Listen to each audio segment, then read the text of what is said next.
It's an honor to be welcoming Dr. S. Jaishankar, the Honorable Minister of External Affairs, Government of India, His Excellency Mr. Murat Nurtliyev, the Deputy Prime Minister and the Minister of Foreign Affairs of the Republic of Kazakhstan, His Excellency Mr. Sirozuddin Muhriddin, Minister of Foreign Affairs of the Republic of Tajikistan, His Excellency Mr. Zenbek Kulubayev, the Minister of Foreign Affairs of the Kyrgyz Republic, His Excellency Mr. Bakhtiyor Saidov, the Minister of Foreign Affairs of the Republic of Uzbekistan, and ladies and gentlemen, representing FICCI, we have Mr. Subrakant Panda, the past President FICCI, and Mr. Vipul Tuli, the Chair FICCI Renewable Energy Committee.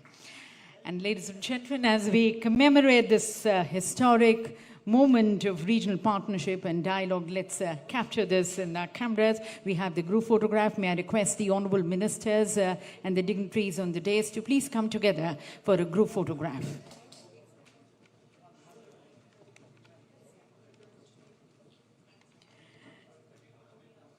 And that's, ladies and gentlemen, the moment that captures the spirit of regional cooperation, economic partnership, and enduring friendship between India and the Central Asian countries. This photo reflects our shared vision of progress and prosperity that binds India with Kazakhstan, Kyrgyzstan, Tajikistan, Turkmenistan, and Uzbekistan.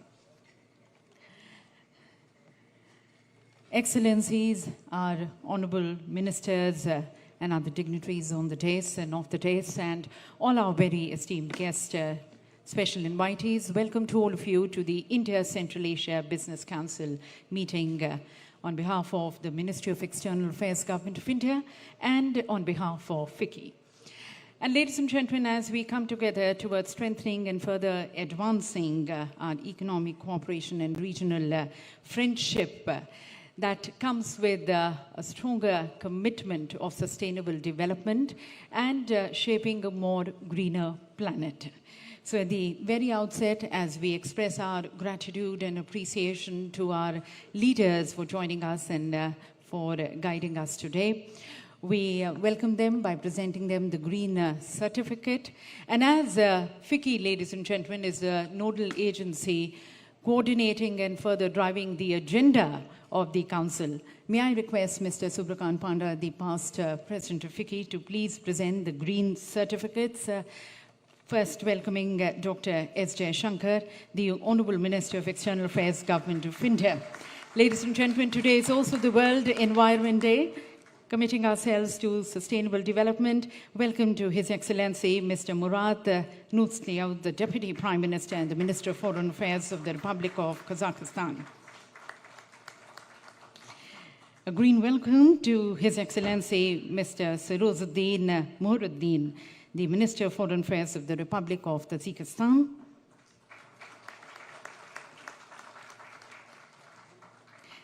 Welcoming His Excellency Mr. Zenbek Kulubayev, the Minister of Foreign Affairs of the Kyrgyz Republic. Ladies and gentlemen, FICCI is going to be planting 10 trees, a grove of 10 trees on behalf of the dignitaries at Trees for Ecotourism, Sikkim, India. Welcoming His Excellency Mr. Rashid Meredov, the Deputy Chairman of the Cabinet of Ministers and the Minister of Foreign Affairs of Turkmenistan. And welcome to His Excellency Mr.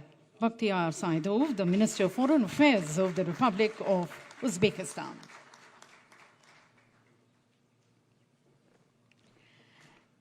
And may I now request Mr. Subrakant Panda, the past President FICCI and the Managing Director of Indian Metals and Ferroalloys Limited, to please open the dialogue with his welcome remarks.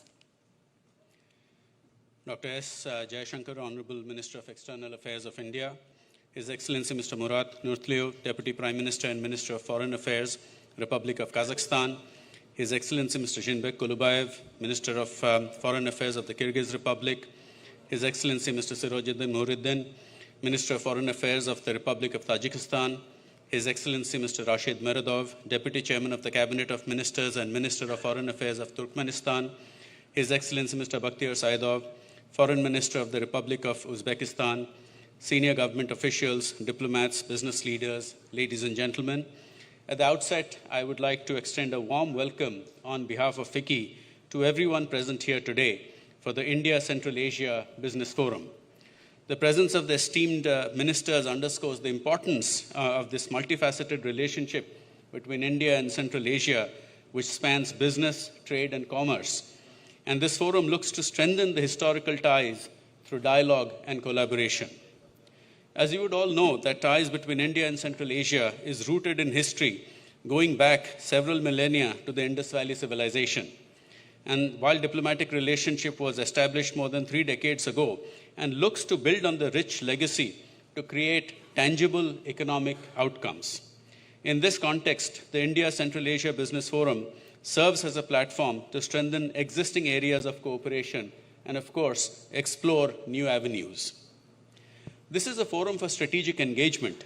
It underscores India's commitment to strengthen economic ties with Central Asia, with a particular emphasis on energy, infrastructure, agriculture, technology, and tourism. If I were to talk about trade, India's trade with the Central Asian countries has reached $1.2 billion in 2024-25, with exports growing by nearly 25%, although imports declined marginally. And needless to say, I think this is just the tip of the surface, and there is much more that we can do to realize the full potential of trade between India and the Central Asian region. This can happen primarily through through initiatives like, focused on connectivity, where projects like the International North-South Transport Corridor and the Chabar Port aim to improve access between India and the region, which will then, of course, have a multiplier effect on trade. Similarly, there is the potential for digital infrastructure collaboration. Again, as you would know, India is truly a leader in terms of digitalization, and it has leapfrogged its traditional constraints by investing heavily in digital infrastructure with a focus on enhancing ease of doing business as well as the ease of living.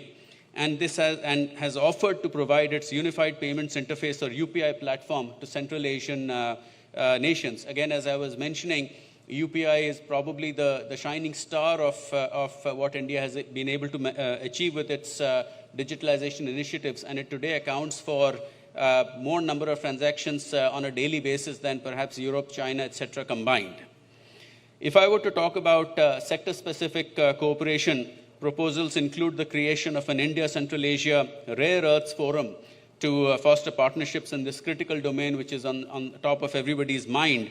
And there are many other sectors like pharma, textiles, mining, etc., where Indian companies could also participate in the region by way of both investments as well as technology transfer. I talked about tourism. To dwell on that a little bit more, people-to-people ties are, of course, crucial to strengthen any relationship. And the leaders have emphasized the importance of cultural exchanges, increased tourist flows, investment in tourism infrastructure, and organization of conferences and seminars as the means to ensure that there is greater flow of people between India and the Central Asian region, leading to greater understanding of each other.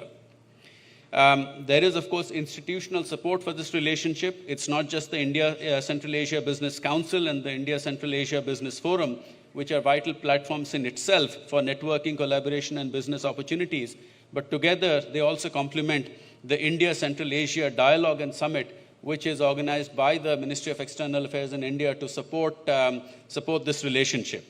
And it was under that aegis that 4 joint working groups were established, focusing on energy, agri and food processing, textiles and pharmaceuticals. And these have indeed facilitated targeted collaboration and speeded up project implementation. If I were to talk about next steps, today's interaction serves as a precursor to the upcoming India-Central Asia Business Dialogue, which, as I said, is organized by the External Affairs Ministry of India, and this marks a significant milestone in our shared journey towards deeper economic engagement and mutual prosperity. Let us therefore collectively assess the progress thus far and work towards establishing an even more robust framework for fostering greater collaboration amidst an evolving global scenario. In conclusion, I would like to state that the India-Central Asia Business Council must look to pave the way for revitalizing the new Silk Route, thereby strengthening the historical, cultural, and economic ties between India and the Central Asian regions. FICCI, which is India's oldest apex business chamber with a vast outreach, especially amongst small and medium enterprises across the country, is committed to facilitating greater economic engagement between businesses on both sides. Thank you, gentlemen, for the opportunity, ladies and gentlemen, for the opportunity to address this distinguished gathering of policymakers, diplomats, and business leaders from across India and Central Asia. And I hope that there will be many meaningful discussions and impactful outcomes as a result of today's engagement. Thank you. Thank you, Mr. Pandey, for highlighting the immense opportunities of greater collaborations and partnerships between India and the Central Asian countries and the very significance of this meeting. And ladies and gentlemen, it's my privilege to be inviting a charismatic leader, a dynamic statesman who has been steering our foreign policy with clarity and purpose, and who has been instrumental in deepening of greater understanding and collaborations with the Central Asian countries, our extended neighborhood as we call, and further, whose thought and mind has been this council. He inaugurated this council in 2020 February. So please join me, ladies and gentlemen, as I request Dr. S. Shankar, the Honorable External Affairs Minister, Government of India, for his address. My very distinguished colleagues from Central Asia, Shri Shubhrakant Panda, Shri Vipul Tuli, ambassadors, distinguished business representatives, delegates, friends. Namaskar, good day, Dobry večer. It's a great pleasure to join you all at the India Central Asia Business Council.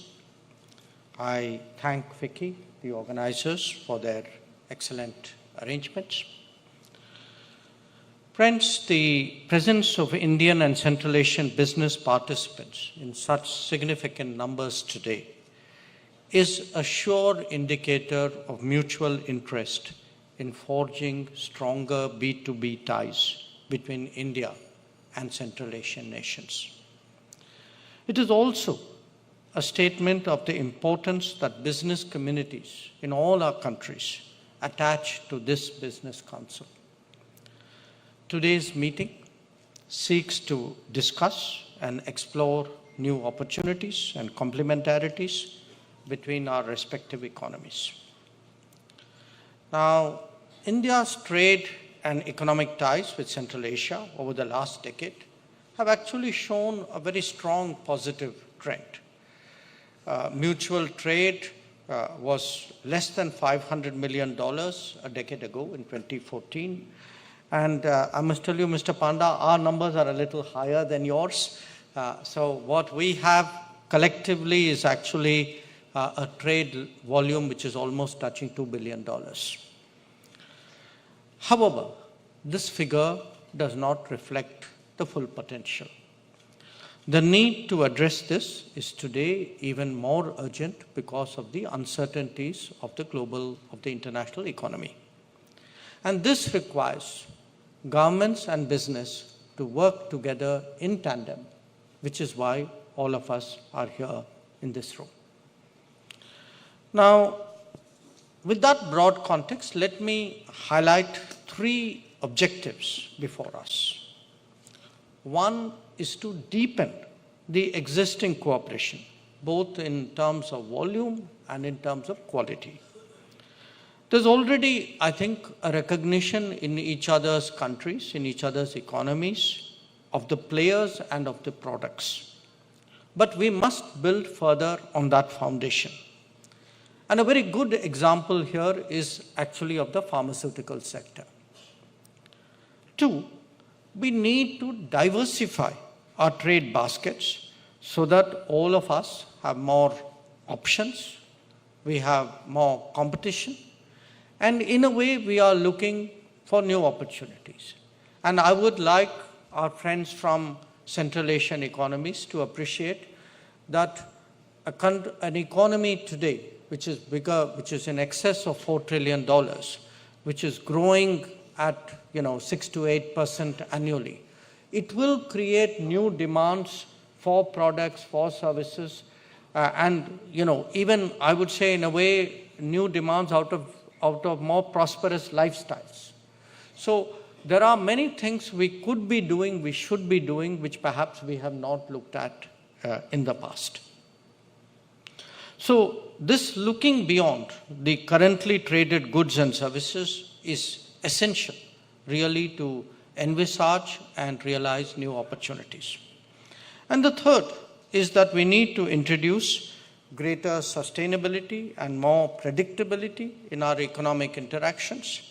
And that means more long-term contracts and arrangements, cross-investments, joint ventures, and certainly sectors like energy, whether we are talking uranium, whether we are talking crude oil, even potentially gas, whether we are looking at mining, if you are talking about coal, or if we are discussing fertilizers. I think these are all relevant examples to reach really long-term understandings between us.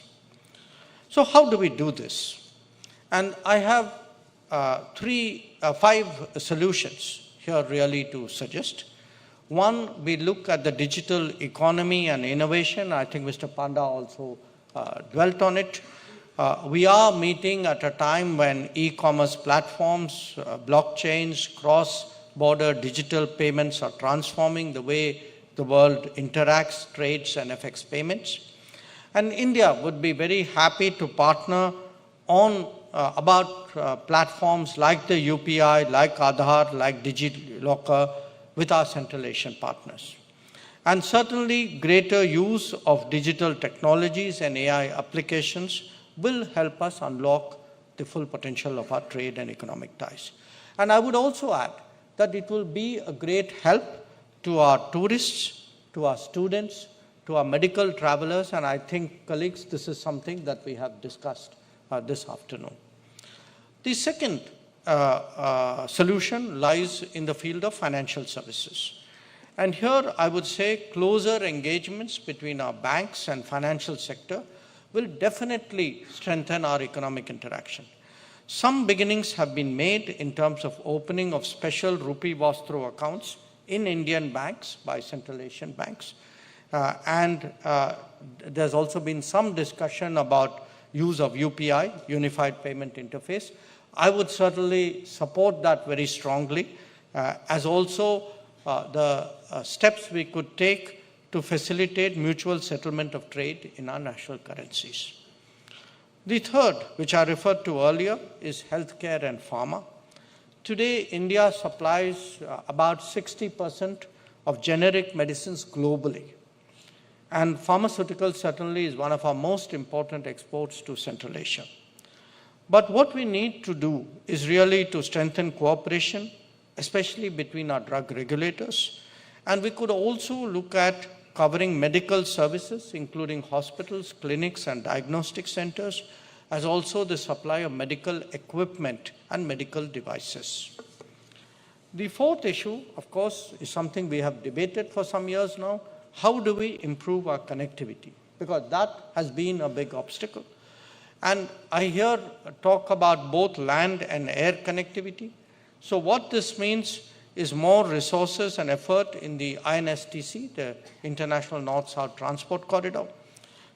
Greater use of Chabahar port will surely reduce travel distance and costs.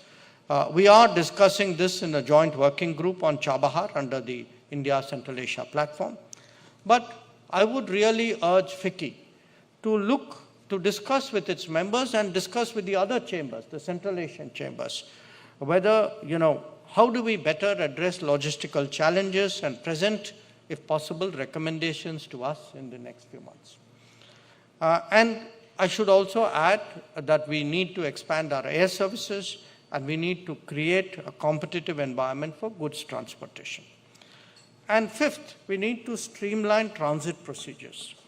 India and all the Central Asian countries, we are all members of the UN TIR Carnet system. FICCI is the prime nodal agency in India for this system. And every Central Asian country has its own nodal agency. So the question before is, can we simplify customs procedure using the TIR Carnet to ease the flow of goods across borders? And again, can all the chambers get together and give us a consolidated roadmap or a recommendation in this regard. So friends, in addition to all of this, I think you would agree that tourism, education, films, cultural exchanges, these are all important. They should be tapped for their economic and business potential. I would certainly urge all the chambers and their representatives to do more frequent exchanges, particularly sector-specific business delegations. And we would welcome more inputs from the chambers. We would welcome more recommendations. How do we grow business? And I certainly hope that we would get it in time, because at sometime in the not so distant future, we would like to see a leaders summit between India and the Central Asian Five. Now, tomorrow we will be holding the 4th edition of the India Central Asia Dialogue at our level, at the foreign ministers level. And we will be deliberating on ways to further deepen our cooperation, especially the economic dimensions of our relationship. I would hope that from today's meeting, from the deliberations of the Business Council, very specific recommendations are made available to us. I wish the Business Council all success. And once again, I would like very much to appreciate the fact that my counterpart colleagues from Central Asia have all taken the time from busy schedules. They've come here in time to participate at this council meeting. I think that itself sends a very serious and a very positive message to all of you. Thank you very much for your attention. Thank you, Honourable Minister Sir, for guiding the Council and this forum. And now, ladies and gentlemen, we have the special remarks by our esteemed foreign ministers from the Central Asian Republics. May I first request His Excellency Mr. Murat Nurtliu, the Honourable Deputy Prime Minister and the Minister of Foreign Affairs of the Republic of Kazakhstan. Excellencies, distinguished participants, ladies and gentlemen, very good evening. At the outset, I thank His Excellency Dr. Jaishankar, the Minister for External Affairs of India, and the Federation of Indian Chambers of Commerce and Industry for the excellent organization of this Central Asia-India Business Forum. A gracious presence of so many leading Indian companies in this six-lateral platform is a vivid demonstration of our shared commitment to further enhance multifaceted economic cooperation, both on bilateral and multilateral tracks. Today, the Indian business community is at the forefront of innovations and plays a crucial role in global efforts to ensure sustainable growth and prosperity for all nations. Kazakhstan is firmly committed to deepening its comprehensive ties with India, which is our key strategic partner in the South Asia and far beyond. Our forward-looking relations are deeply rooted in common history, strong culture, and economic ties. So, political-wise, we are like-minded countries. Business-wise, we are natural partners. Despite last year's bilateral trade decreasing down to $1 billion, we have all opportunities to get back on track to increase it up to $3 billion in the nearest future. During the same period, Indian overall investments in the Kazakh economy grew by a remarkable 41%, surpassing $500 million in 2024. Yet, we believe this is the only tip of our huge potential, especially on the background of our nation's indispensable role in many strategic areas. Kazakhstan is well positioned to boost up natural synergies with India in trade connectivity, critical mineral dialogue, energy security, digital sector, and humanitarian ties. India is currently the fastest growing economic powerhouse, and according to some experts, very soon your country can become the third largest economy of the world. Kazakhstan is ready to be a reliable long-term partner for India in achieving its ambitious goal under the Viksit Bharat program by increasing supplies of strategic energy resources, steel and metals, rare earth minerals, food and agricultural products. Thus, we see enormous advantages from the development of the North-South International Corridor as proposed by Kazakhstan's President, Mr. Kassym-Jomart Tokayev, at the first C5 India Summit in 2022. Furthermore, Kazakhstan is modernizing its transport and logistics infrastructure along the Middle Corridor.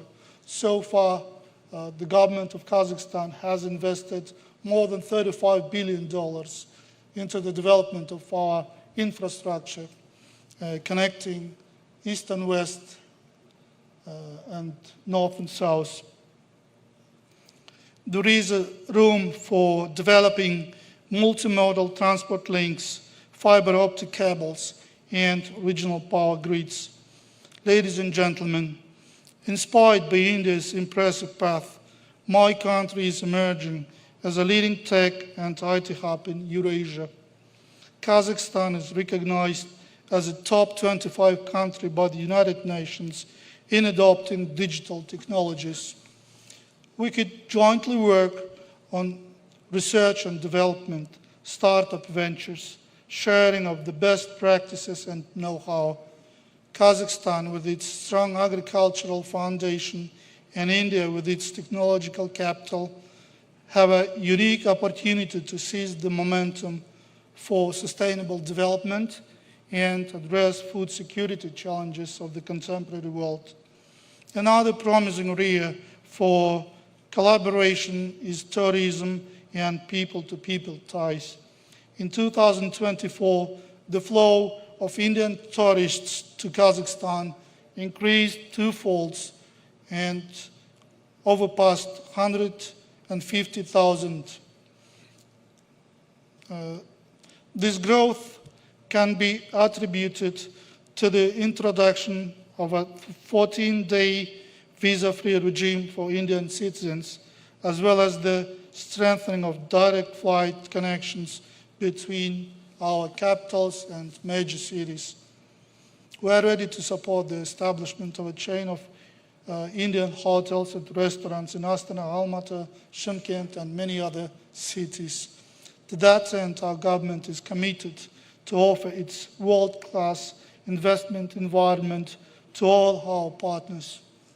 Dear friends, under the guidance of President Tokayev, bold reforms are being implemented in my country.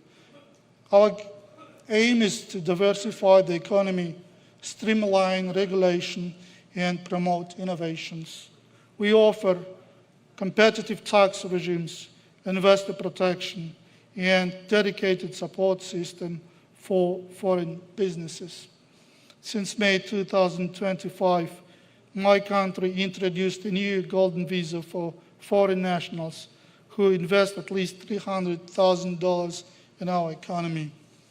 Our Astana International Financial Center is yet another unique platform for our engagement. It's just like Gift City, New York, London, Dubai, and Singapore stock exchanges. So I do hope that when you visit our capital, you'll have a good opportunity and chance to visit us at AFC. Before I conclude my remarks, I express my confidence that today's forum and business meetings will pave the way to tangible outcomes and thus to the deepening of our mutually beneficial economic cooperation. And let us not forget that I touched upon only a few topics due to time limits. In essence, our prospects are much wider and the future is much brighter. Last but not the least, I propose to organize the next session of our business forum in Kazakhstan. So with that, I would like to conclude my remark and wish The best of luck and success to all participants. Thank you very much. Thank you, Excellency, for highlighting the future-oriented partnership with India. And we now request His Excellency Mr. Zenbek Kulubayev, the Honorable Minister of Foreign Affairs of the Kyrgyz Republic, whose leadership has played a pivotal role in strengthening India-Kyrgyzstan cooperation in trade capacity building and development. Okay.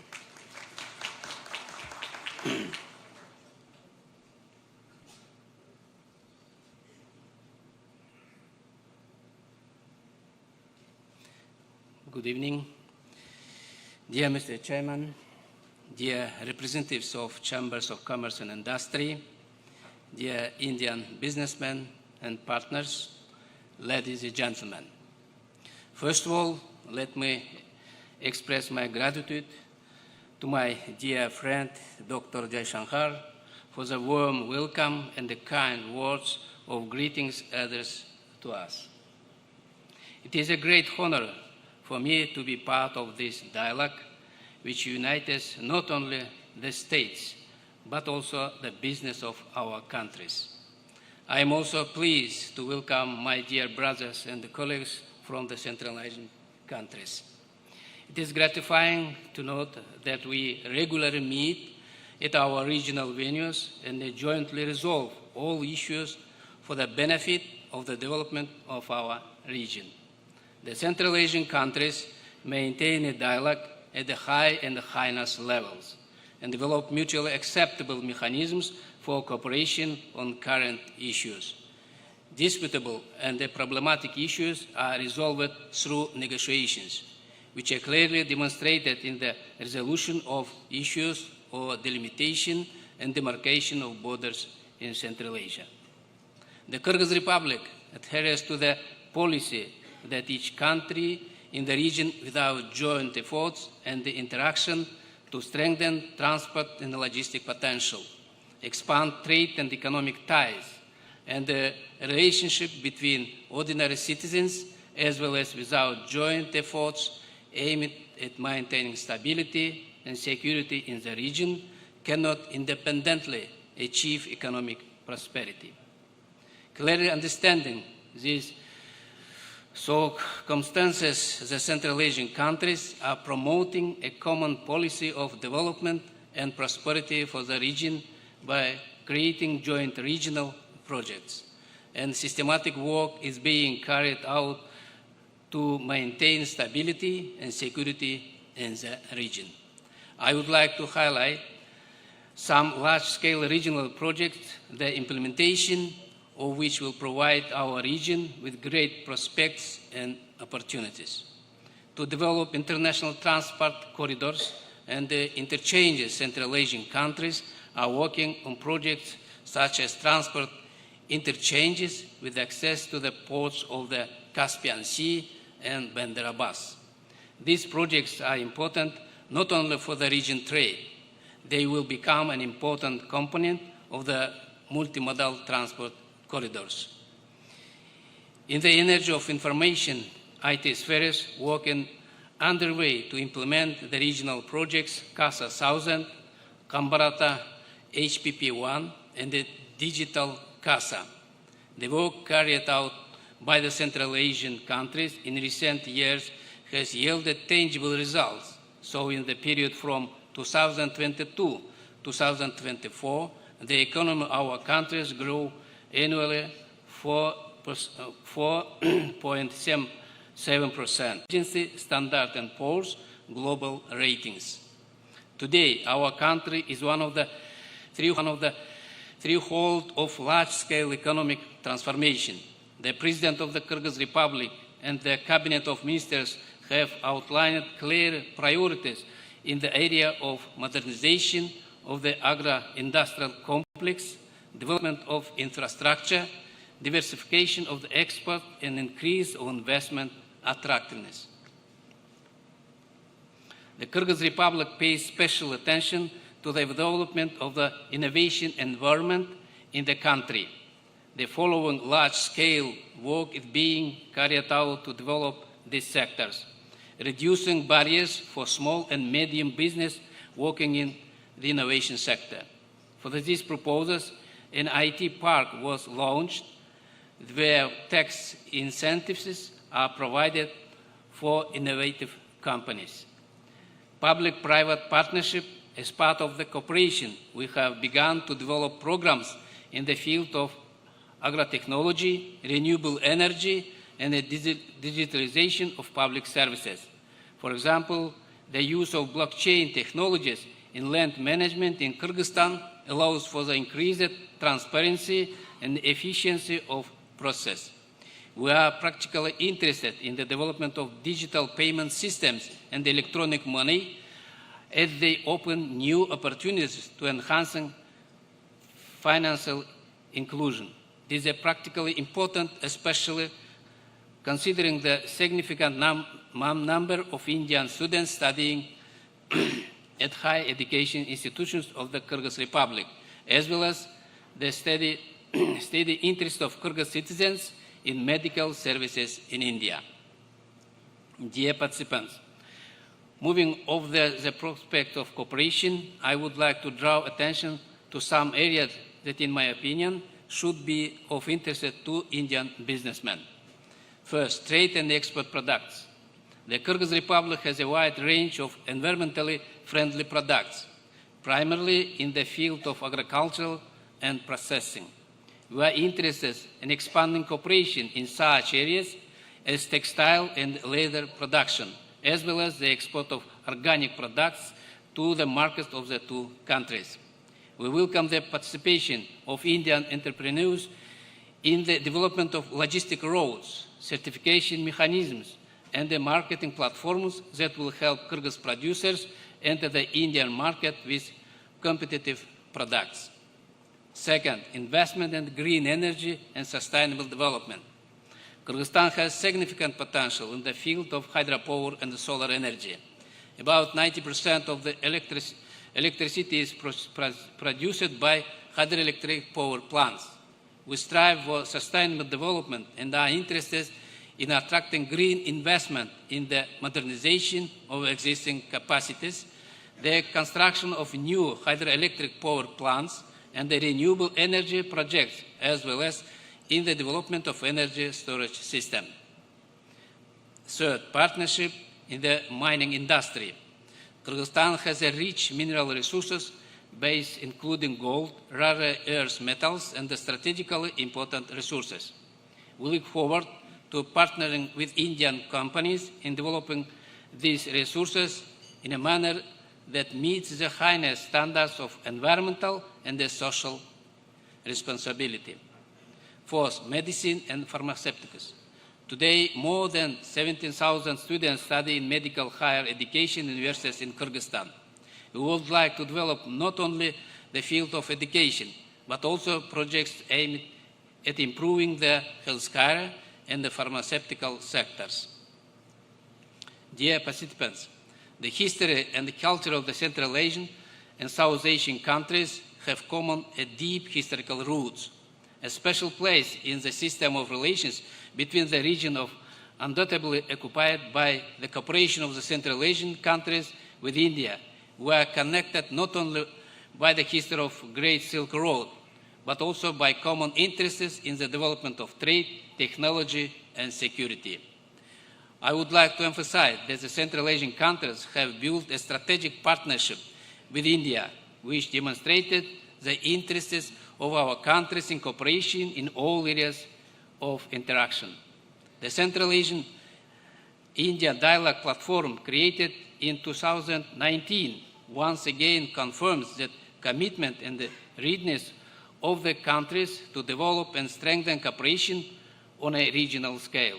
During the operation of the platform, the trade turnover between the countries increased from $2 billion to $3.5 billion, which is not significant. There is a great potential between the countries, and we are confident that participation in such forums will contribute to the exchange of experiences, finding common ground in building connections and bridges for future cooperation between the governments and the business communities of the participating countries.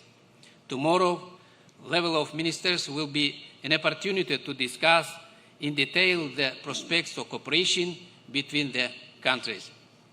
Dear participants, dear friends, government of countries create conditions and the rules for promoting trade and economic cooperation. Namely, businessmen and companies are the engines of the economy of a country and even entire region. In conclusion, I would like to note that Kyrgyz Republic strives to be part of the global movement, joining forces with our partners in the region, the world, and is ready to mutually beneficial and effective cooperation. Thank you for your attention. Thank you, Excellency, for your address. And may I now request His Excellency Mr. Serozuddin Muhiruddin, the Minister of Foreign Affairs of the Republic of Tajikistan.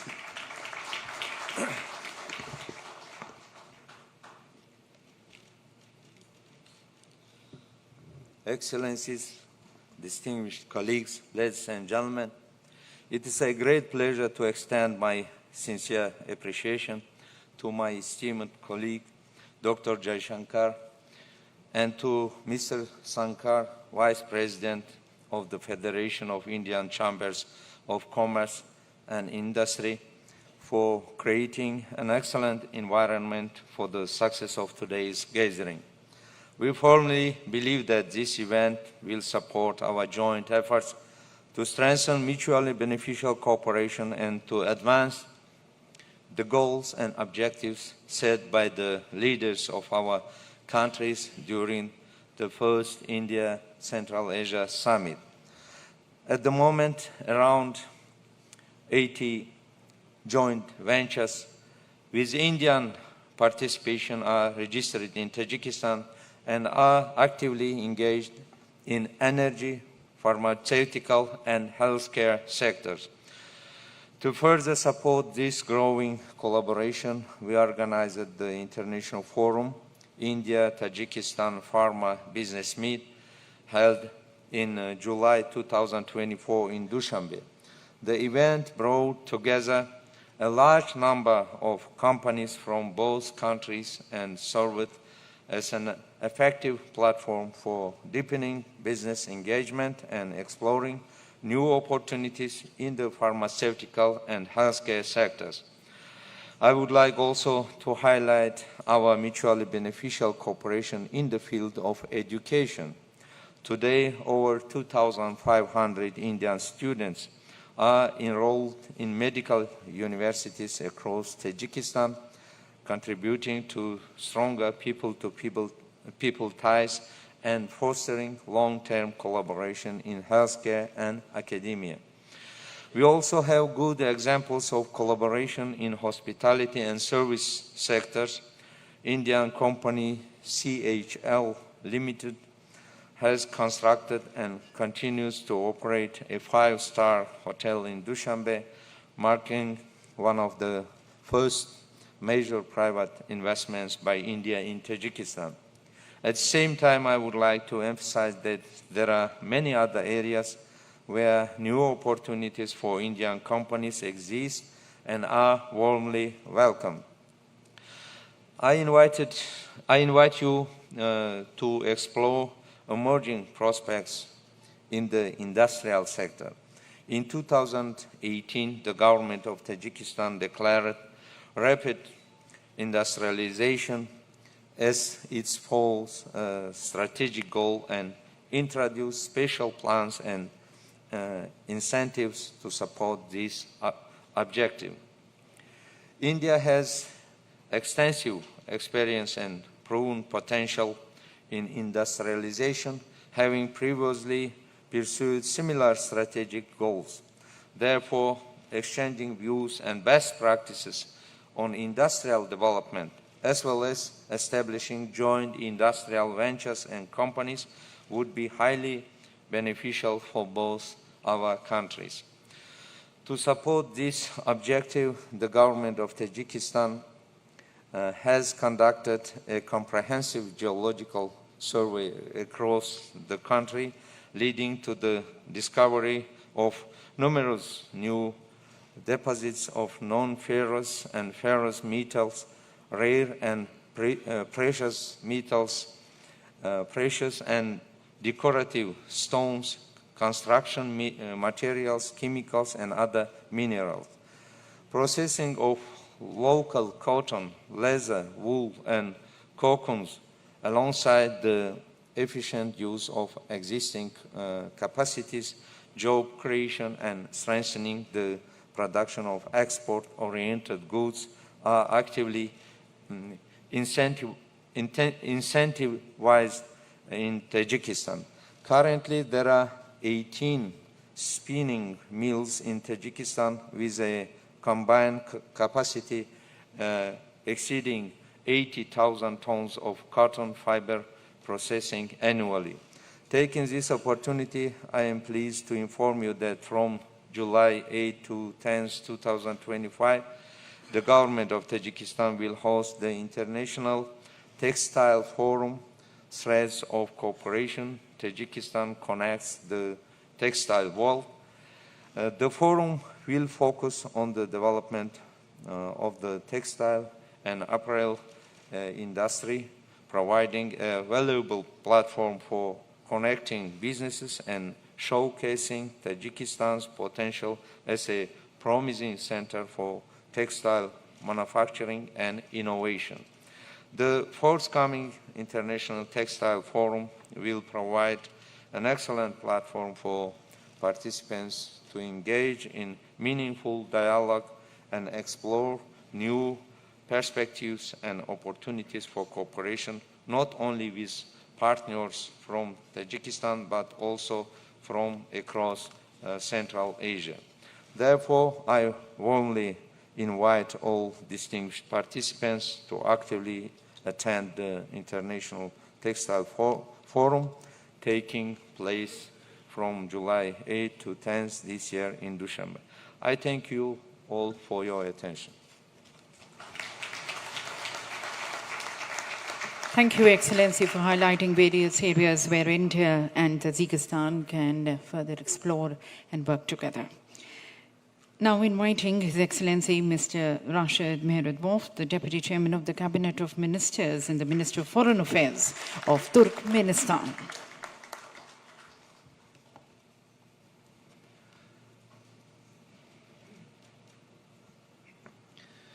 Your Excellency, Minister of External Affairs of India, Honorable Dr. Jaishankar, esteemed Ministers of Foreign Affairs of the Central Asian states, ladies and gentlemen. Let me begin by expressing my gratitude to the Federation of Indian Chambers of Commerce and Industry for the invitation and the excellent organization of this forum. For Turkmenistan, as one of the Central Asian countries, participation in trade and economic partnerships with India is of paramount importance. We are well aware of India's level of economic and technological development and the opportunities that the cooperation with Indian companies presents. Turkmenistan proceeds from the understanding that the countries of our region and India possess significant economic potential, and their convergence can have a transformative impact on their entire framework of interstate interaction.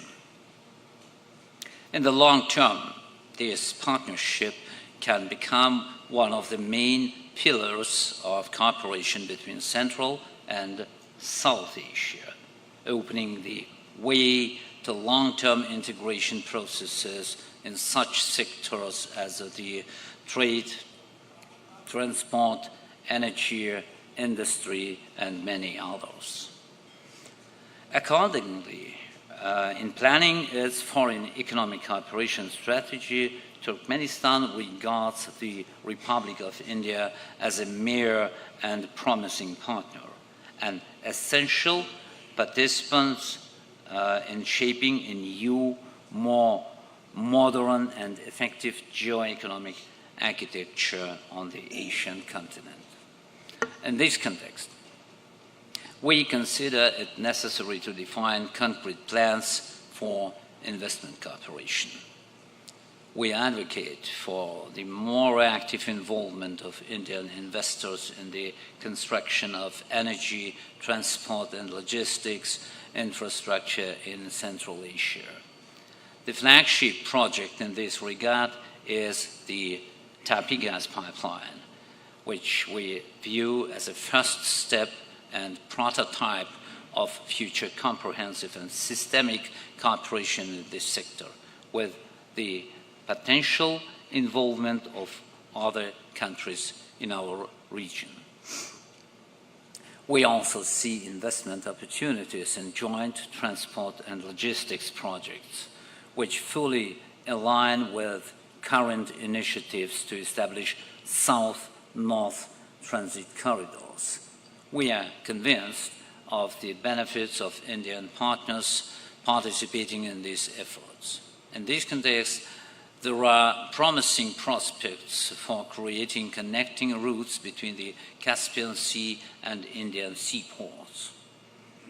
Turkmenistan supports the expansion of trade relations between Central Asia and India. It must be frankly acknowledged that the current volume of trade remains insufficient and does not reflect the existing potential. We attach great importance to the activities of the Central Asia-India Business Council. The experience and framework established under this council must now be actively utilized and expanded. We believe it is advisable to identify specific cooperation areas focusing on viable and near-term joint projects in various fields. For Turkmenistan, as a dynamic and modern country, innovative cooperation has become a strategic priority in recent years. In this area, too, we see India as a promising partner. We would like to initiate systematic collaboration in high technologies, artificial intelligence, and explore India's experience in building digital platforms. My brother and colleague Minister of External Affairs mentioned about it during his speech. In this regard, we express particular interest in partnering with Indian specialists in urban development, especially in terms of smart city technologies and urban planning, which is progressing rapidly in our country. One of the successful examples of our cooperation between Turkmenistan and India, is in healthcare and pharmaceuticals. Recognizing India's strengths in these areas, we see clear opportunities to expand this partnership, particularly through the use of Turkmenistan's unique flora for the development of new medical products and medicines.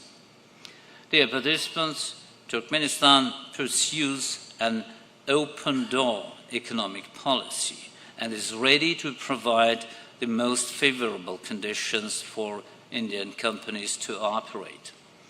Today, our countries have the necessary potential to give strong impetus to bilateral relations and to successfully integrate them into multilateral cooperation involving neighboring states and regions.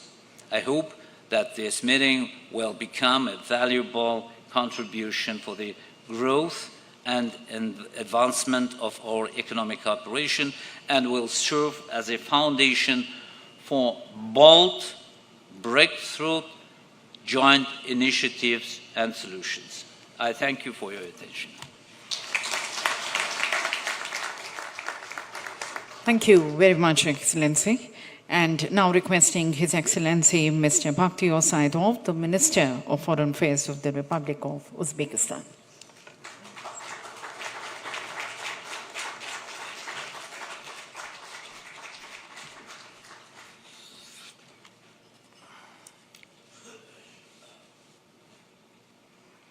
Honorable Dr. Jai Shankar, honorable colleagues, ladies and gentlemen, Assalamu alaikum, namaste. On behalf of the Uzbek delegation, I would like to extend my heartfelt welcome to all participants of the India Central Asia Business Council.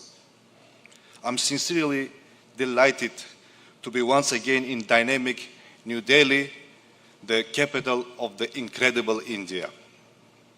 We would like to express gratitude to the Minister of External Affairs and the Federation of Indian Chamber of Commerce and Industry for the initiative and organizing this important meeting and for the warm hospitality extended to our delegation. I'm pleased to note that the presence of the heads of large enterprises and companies from the countries of Central Asia and India in this hall creates a solid foundation for mutually beneficial partnership. There is no doubt that this kind of representative composition is a key of success of this forum and new economic endeavors. Uzbekistan attaches great importance to intensifying cooperation with the countries of Central Asia and India and bringing it to new qualitative level. In current conditions, our partnership acquires not only natural but strategically important character. The heads of our states have instructed all public authorities to work tirelessly on strengthening our multifaceted cooperation, including creating favorable conditions to support joint business initiatives. This is the purpose of our regular meetings. The joint potential of India and Central Asia countries is not only an opportunity for mutual growth, but also the prospect of establishing a new hub for sustainable development and global power in the 21st century. Dear participants of the forum, the Uzbekistan 2030 strategy, introduced under the leadership of the President of Uzbekistan, His Excellency Shavkat Mirziyoyev, in many respects closely aligns with the Prime Minister, His Excellency Narendra Modi's vision for the developed India 2047 initiative, which aspires to promote comprehensive national progress. This gives us ample opportunity to join our efforts in developing our countries and searching for areas of growth for investment, trade, and economic partnership which will benefit our peoples. Thanks to our ongoing policy of openness and active attraction of the capital, Uzbekistan's economy continues to grow steadily. Our country is one of the few to have seen dynamic and consistent GDP growth of 6.5%. There is rapid development underway across multiple sectors of the economy, including manufacturing, agriculture, energy, pharmaceuticals, the automotive industry, chemicals, oil and gas, and food production, electrical engineering, and tourism.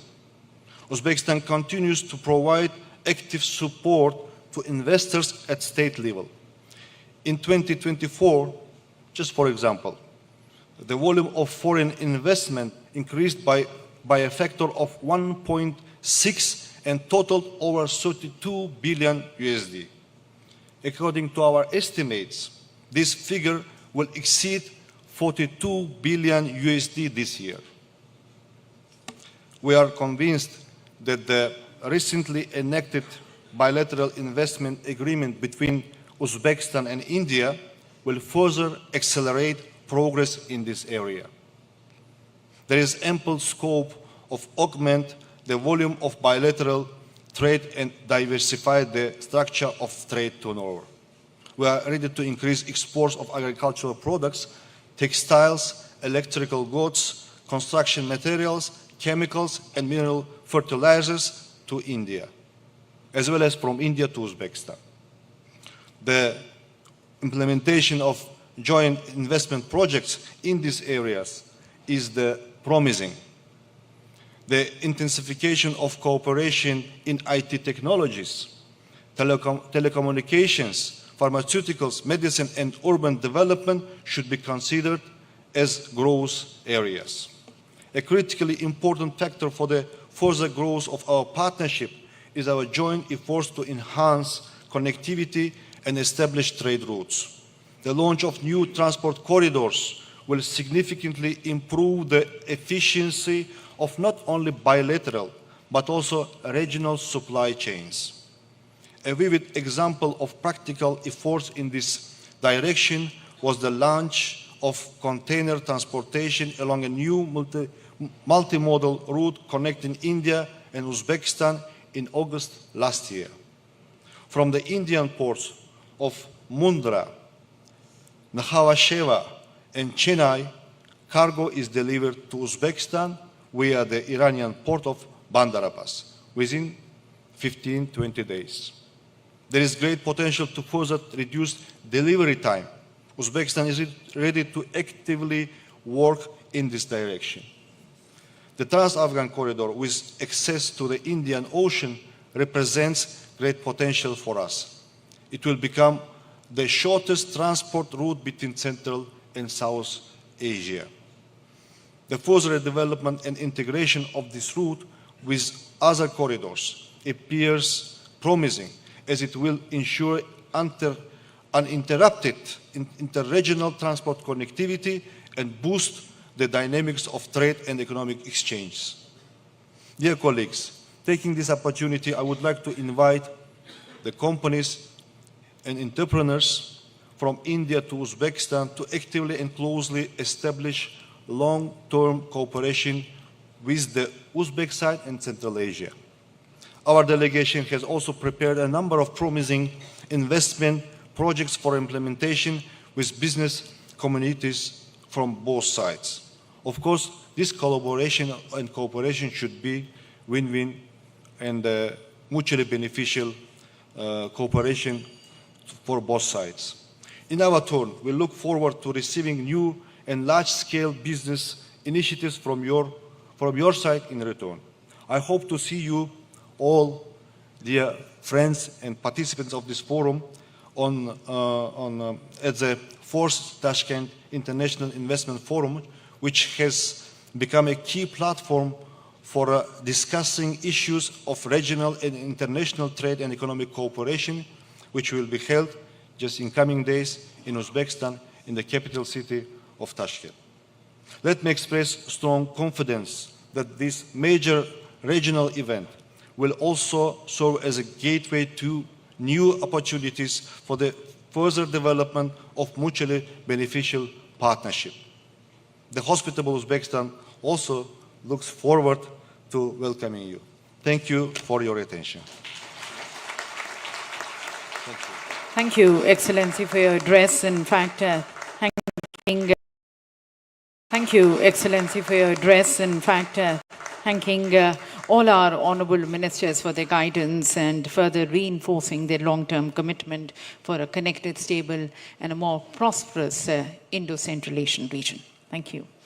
And to express our sincere appreciation to all our dignitaries, may I request now Mr. Vipul Tuli, the Chair, FICCI Renewable Energy CEOs Committee and Executive Director, UK Semcorp Industries, to kindly propose a formal vote of thanks. Excellencies, honored guests and diplomats, industry colleagues. Our deepest gratitude, first of all, goes to our honorable ministers from the Central Asian countries for gracing this occasion and sharing their valuable insights. Your presence here today, along with your business delegations to India, speaks volumes about Central Asian countries' strong intent to strengthen economic ties. We are confident that the partnerships forged during this visit will translate into meaningful commercial outcomes in the months ahead. I would like to also extend my sincere thanks to Dr.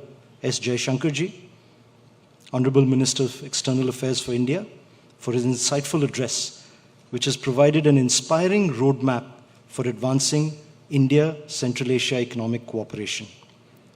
Your description of the 3 objectives and the 5 high potential areas of collaboration has laid the groundwork for deeper engagement between our business communities. These areas and others have been echoed by the foreign ministers of the Central Asian countries. I would also like to express my gratitude to my colleague Subrakant for his valuable insights, which effectively captured the essence of today's conversations. A special word of gratitude to the Ministry of External Affairs for organizing this forum. Their consistent support has been instrumental in deepening India-Central Asia economic ties, and my sincere appreciation also to the ambassadors from the Central Asian countries and our own heads of mission in Central Asia for their invaluable support in ensuring the success of this event. Finally, I would like to thank all our distinguished guests, industry leaders, and business delegates for their active participation and valuable contributions. Your presence here today reflects the shared commitment of both and many nations to fostering deeper economic engagement. As a secretariat for the India-Central Asia Business Forum and the India-Central Asia Business Council, FICCI remains committed to working with stakeholders from Central Asian countries to translate today's discussions into tangible outcomes. We look forward to facilitating continued dialogues, building stronger partnerships, and driving sustainable growth for businesses across India and the Central Asian countries.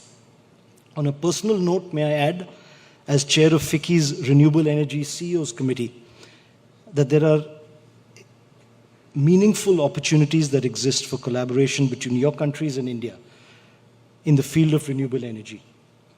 India has been able to create renewable energy project development and equipment manufacturing capacity at world scale and world quality. And we'd be delighted to engage with you on areas of mutual benefit. Let us build on the momentum created today to expand trade, unlock new business opportunities, and pave the way for a more prosperous future for all our nations.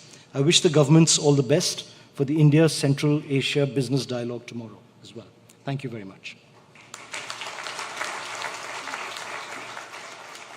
Thank you, Mr. Tuli. And with that, ladies and gentlemen, we conclude this special session, the ministerial session, thanking once again all our honorable ministers and dignitaries. Thank you.